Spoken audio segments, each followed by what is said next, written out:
What happened next still shakes the Lloyds to their core. After getting the okay from DCS for the Lloyds to bring Janae home, a phone call they get from the caseworker changes everything. Can you say hi?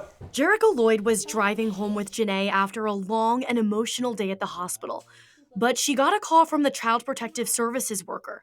The staffer asked Jericho to sign a new agreement that stated baby Janae could not go home. But why? Well, the CPS worker told the Lloyds DCS couldn't pinpoint how Janae received her fractured fibula.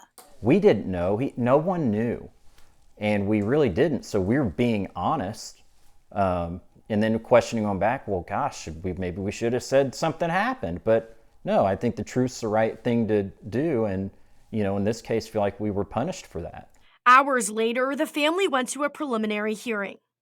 The judge decided to put Janae in DCS custody, placing her with Jericho's parents. For 5 months, the family says they were put through the ringer, meetings and court dates getting kicked down the road.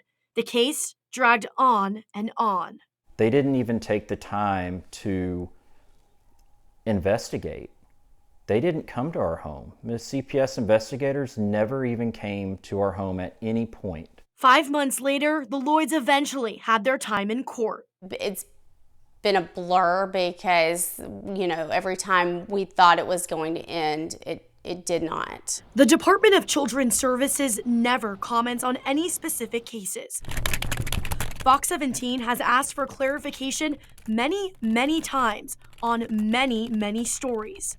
State law says DCS employees may not divulge any details about the case to protect the children. Fair enough, but what about getting transparency about the actions of DCS employees? It's almost impossible to do.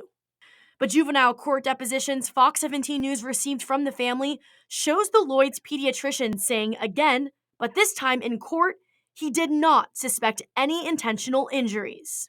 Janae's doctor explains the most likely cause of the injury is probably the body weight of Janae falling into a seated position after pulling up at 6 months. The family's pediatrician claims no one at DCS has ever asked him about the case until that hearing, and says, the fact that you look at an x-ray and come to this decision with no further investigation is a little puzzling to me. A child abuse pediatrician with the Vanderbilt care team also testified and couldn't rule out non-accidental trauma. But the doctor made it clear that she cannot say for sure what caused the injury. On January 31st, Judge Ray White dismissed the case. The judge says DCS failed to meet or carry its burden of proof required and ordered the minor child to be immediately returned to the custody of the respondents. Oh, that's so And baby Janae, now a 1-year-old toddler, goes home. It's unacceptable for you to waste the resources of your employees, their time, on cases like this when there are children being abused that need help with foster placement.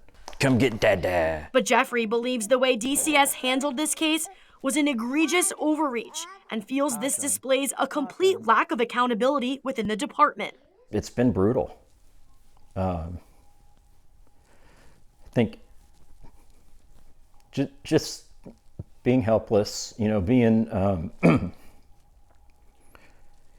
having your daughter taken away, seeing, your 4-year-old not have his sister and ask us every day, Daddy, when are we going to be a family again? And he doesn't get it. The family is willing to work with state lawmakers to come up with some ideas so this doesn't happen to any other family. Reporting in the studio, I'm Amanda Chin, Fox 17 News, your Code Red station.